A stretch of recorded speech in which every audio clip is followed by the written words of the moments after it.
and welcome to today's episode of Aki News, where we tell it as it is, uncensored and unfiltered. Today with us is Daniel Greenfield, Shellman Fellow at the David Horowitz Freedom Center, and he is the writer and editor of the blog The Point. Hello, Daniel, and welcome to the program. Thank you so much for having me. Absolutely my honor. So, Daniel, here's what's happening. A triangle of United States of America, Iran, and Israel, they all fairly have new administrations. We have Iran with the newly selected president Raisi. We have America with newly stolen elected President Biden. And then we have the new prime minister in Israel, Prime Minister Bennett. So before we get into the details of how these three countries are connected when it comes to Iran deal, would you please take a moment and give an introduction to the new prime minister of Israel for us? Well, all three of these guys have something in common. The majority of the countries involved did not vote for any of them. There are various tiers of horribleness in how that happened. In Iran, we know exactly how it works. We know who picks these so-called political leaders. During the Obama administration, they kept telling us that there are moderates, we have to empower the moderates.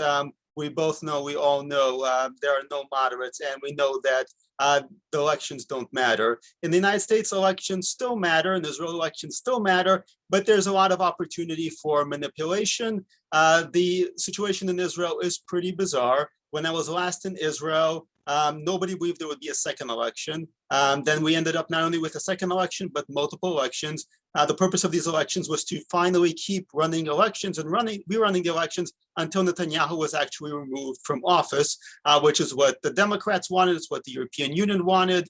It's what the left in Israel wanted. And currently, what they have is a ridiculously corrupt situation, a ridiculously corrupt arrangement. First of all, Netanyahu, like President Trump, was targeted for repeated phony investigations, criminal investigations that had absolutely no basis to them, things that were absolutely absurd. But anytime you looked in the Israeli media, if you were Israeli, you saw there's another investigation open. Prosecutors are investigating these latest allegations, one of which, to give you an idea of just how stupid these allegations were, one of them involved bottle deposits from Netanyahu's wife. That's how stupid these investigations were. But they would have numbers like case 410, case 10,000,000 and 222, and it sounded very impressive in the media. There are 3 cases open.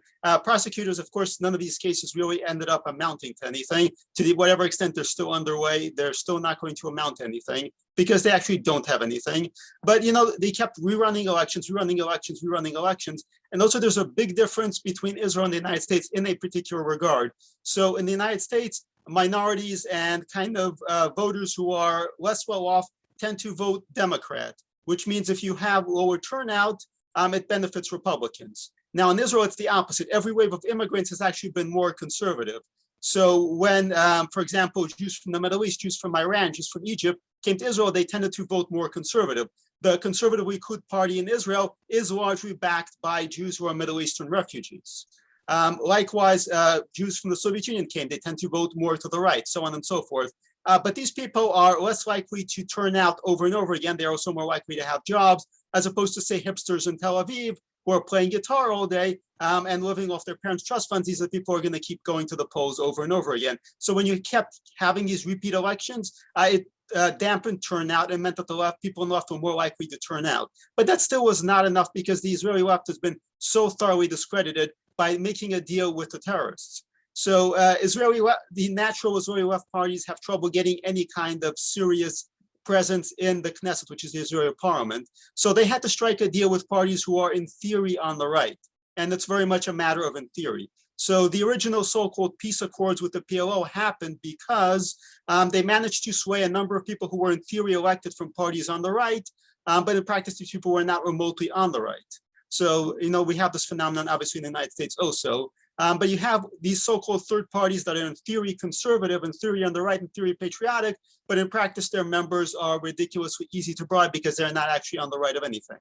So that's how basically we get to the current Israeli government, which consists of left-wingers. It consists of the Muslim Brotherhood, Arab parties, Islamist parties.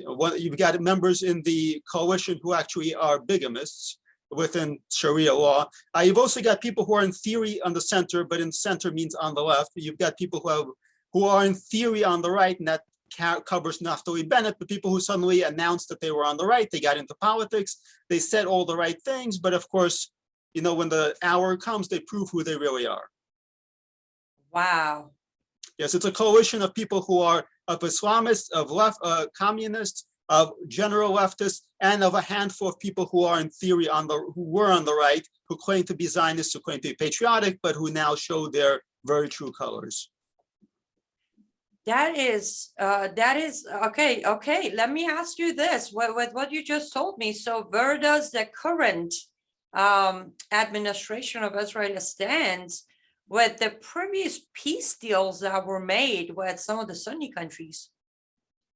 So the peace deals are in place. The peace deals are kind of good for everybody right now.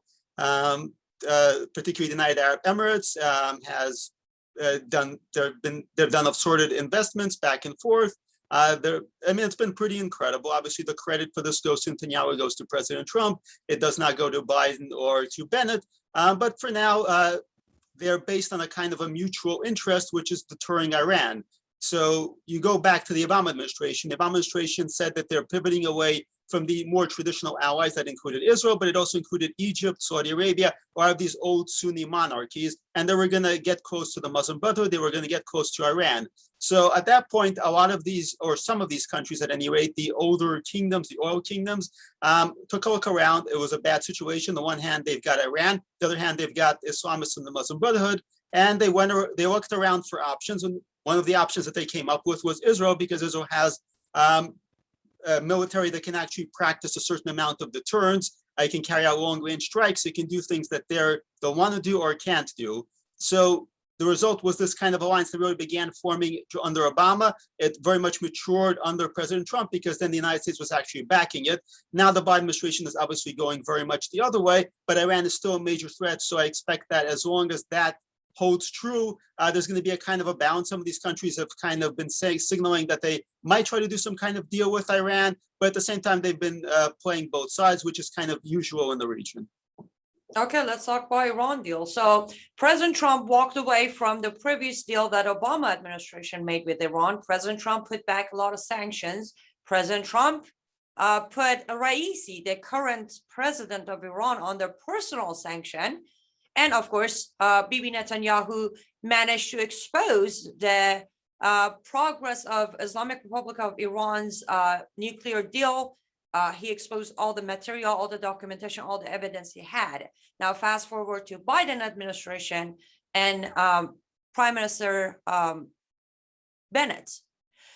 Biden administration, they're tripping over each other to get to negotiation table. Let's just start with them. What is the main reason? Why are they saying there is nothing the regime of Iran can do that would stop them from making a deal with them? It's a really pathetic situation right now, because the Biden administration wants to lift sanctions or wants to restart the deal. Iran is actually holding the situation up. Iran is saying, no, we want to actually get concessions from you. We want to go beyond the Obama concessions. We want to go further, because the bottom line is, when you announce to people, yes, we want to do a deal with you, we want to go back to the deal. But of course, they're going to up the ante. They're going to say, no, we want more than that. I mean, why should Iran settle for just restarting the deal when they can actually do better and they can continue doing whatever they want while this game is being played? Because the Biden administration is now chasing Iran, which is pathetic, but this is what Obama administration was doing. They were chasing Iran. They were chasing everybody else. They were chasing America's enemies. So right now, Iran has Biden exactly where it wants him. It can continue pursuing its program. It can continue extracting more and more concessions. It is absolutely in the driver's seat, which is a pathetic situation. Meanwhile, Israel, even under Bennett, who I'm not a big fan of, obviously, is pursuing the kind of more conventional situation where they're doing what they can to undermine Iran's nuclear program. So Iran is pursuing its nuclear program. Israel is finding clever ways to sabotage its nuclear program, because the nuclear program is Iran's big negotiating card with the Biden administration. And when its program is undermined, then Iran suddenly is less able to pressure Biden. It's less able to say, well, we're going to this stage of enrichment now, because wait, you're actually not able to continue doing that right now. Makes perfect sense. But then yet again, even though I don't believe, I mean, Biden himself, yes, I know Biden doesn't know anything, his way out of it. But handlers who are involved, they're very well aware that the first thing Iran's going to do when they do complete their nuclear weapon is to wipe Israel off the map. So how are they claiming to be allies with Israel when they're going to make a deal with Israel's number one enemy? And why is Israel's government still standing with America, being aware of the situation? So the thing that Obama did, really, arguably Clinton did the same thing, but Obama did it to a larger extent, was to adopt an anti-Israel policy and claim that this is still very allied with Israel, that we're showing some tough love, so on and so forth. I mean, at this point in the Democrat environment, you have people who absolutely hate Israel, who make a point of claiming that they want to destroy Israel, insisting also that they're, of course, absolutely supportive of Israel's right to exist. So nobody actually comes out in American politics, at least in the major American politics, except maybe the squad, and says they're anti-Israel. Bernie Sanders and Elizabeth Warren insist that they're pro-Israel. Their definition of pro-Israel is supporting Israel's enemies, constantly pushing for new attacks on Israel. But really very few, I don't think even Omar officially says I'm anti-Israel. Instead, they will say, no, we want Israel to be held accountable, so on and so forth. So this is kind of the game that's being played because Jews are still part of a voting bloc of the Democrat Party. So the talking point is no matter how anti-Israel you are, you will still say you are pro-Israel. On the Israeli side, there's kind of a somewhat similar game where if you're not going to come out and attack us directly, well, we're going to smile a lot and we're going to still do what we need to do anyway. So Israel will carry out attacks on Iran and Hezbollah and other sources, other Shiite terrorist forces, while at the same time insisting, well, we are actually very aligned with the Biden administration's policy rather than we are actually against the policy. So, it's kind of like diplomacy. Diplomacy has been defined as saying nice doggy until you find a stick. So you're being very, very friendly. You're being very cheerful. You're saying, of course, we have a great relationship. Meanwhile, the relationship is absolutely terrible. Wow. Politics, very confusing, at least for me. Okay, let's do a worst case scenario, best case scenario. I know you're not a big fan of looking into future and guessing, but let's say Iran deal goes forward and Biden administration will go ahead and sign the deal with Iran. What is the effect it's going to have on the region in Middle East? I mean, pretty much everybody's assuming this is going to happen anyway. It's just a matter of how many concessions Iran is going to get in exchange for making that happen. Pretty much everybody is prepared for it. They're already acting as if this has happened. Look, the day Biden was selected, the day that the numbers came out and said this is going to happen, everybody understood immediately this is the next step. I mean, anybody who's not delusional understood this was it's happening and prepared accordingly, which means, again, the various Arab countries that are trying to counter Iran are going to continue doing that. But at the same time, they might actually play as if they're open to negotiations. Israel is going to continue to try to counter Iran. Hopefully, there is some plan to strike Iran's nuclear program in a larger way. Israel has kind of chosen this sabotage, cyber attacks, things that are seemingly even riskier than that. They've taken out nuclear scientists. They've actually seemingly planted bombs in secure locations. Of course, we don't know exactly what to believe, what comes out of Iran, and Israel claims plausible deniability for everything.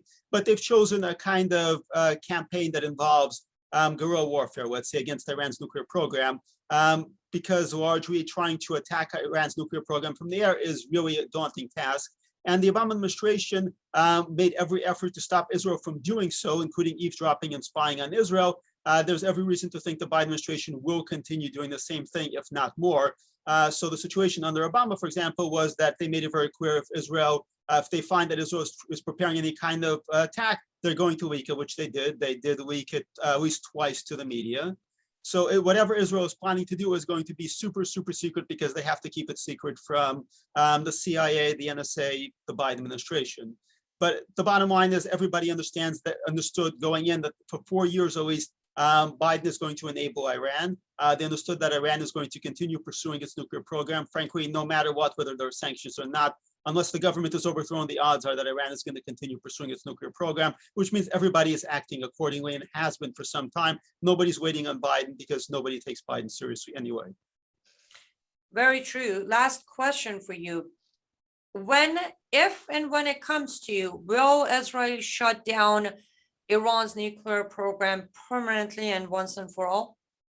So this is the challenging part. Iran has been very clever. Iran's government has been very clever and very determined in how it pursues a nuclear program. So it tried to do a large-scale program that is at the same time decentralized, it's scattered. You've got elements that are deep underground. You've got other elements that are near heavily populated areas, making this really, really daunting and challenging. Israel has found clever ways to sabotage some of it. It's also taken out personnel. By taking out the full scope of Iran's nuclear program, something that the United States might be able to do.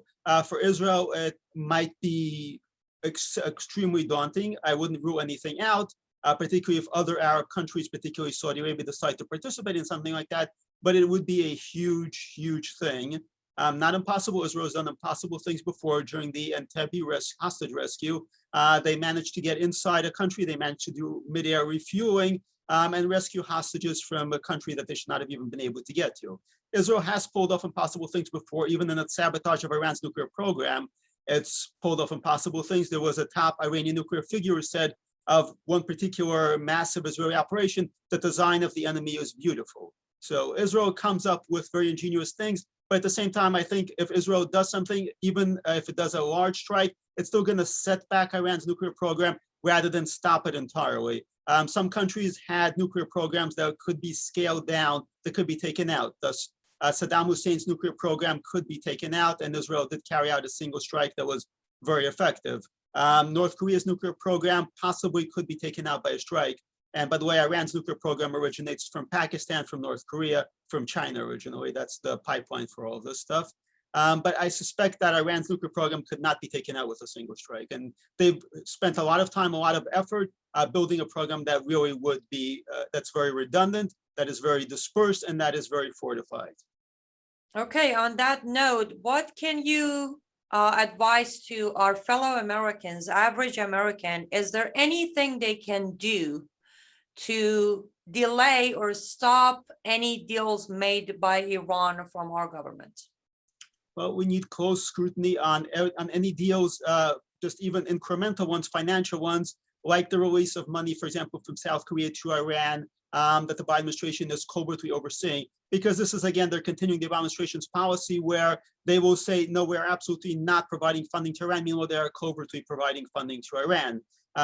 If Biden is a guy who came into, after September 11th said, we should just write a $200 million check to Iran and send it to them. Since then, they've been sending a lot more money. So maintaining oversight on this is really important. It's also important to understand that this is going to affect Americans well beyond Israel. If Iran is actually able to have nuclear weapons, it's going to be able to blackmail the United States and the world. It is going to be able to seize control of oil supplies. You know, we're seeing crazy oil prices already. I was going by a gas station and it was $6 a gallon. That's the Biden economy. You're missing out a lot. But if Iran actually is able to impose a chokehold, Biden administration imposes a domestic chokehold on energy production. Iran imposes a chokehold on oil exports, on gas in the region. We could be seeing absolutely crazy prices. We could be seeing the return of embargo level prices. That's something I don't think anybody's really prepared for. Right now, $6, $4, $3, depending on where you are, is bad. We could be seeing far higher prices. Wow. And I should mention that's going to affect everything because the price of gas is the price of transportation, which means the trucks delivering things, all the stuff, plane travel, all this really is going to be affected if the marketplace is affected. And Iran has the potential to really wreck America's economy on a much more massive scale. Unfortunately. Daniel Greenfield, tell my audience, where can they go? Because I know you publish a lot and everything you publish is nothing but original content that is not found on mainstream media, but it's very important for people to know. So where do we go to stay in touch with your information? Thank you so much. Well, I'm at Showman Fellow for the David Horowitz Freedom Center. You can find me at frontpagemag.com, and I have my own site also at danielgreenfield.org. Fantastic. Thank you so much, Daniel, for being with us today. A pleasure. Thank you for your own activism. Absolutely. Thank you so much. And to our audience, please make sure to go to frontpagemag.com and continue reading and getting educated on all the topics, because this is important. As Daniel said, it will affect all of us, not just Iran or Israel. On that note, stay safe and goodbye.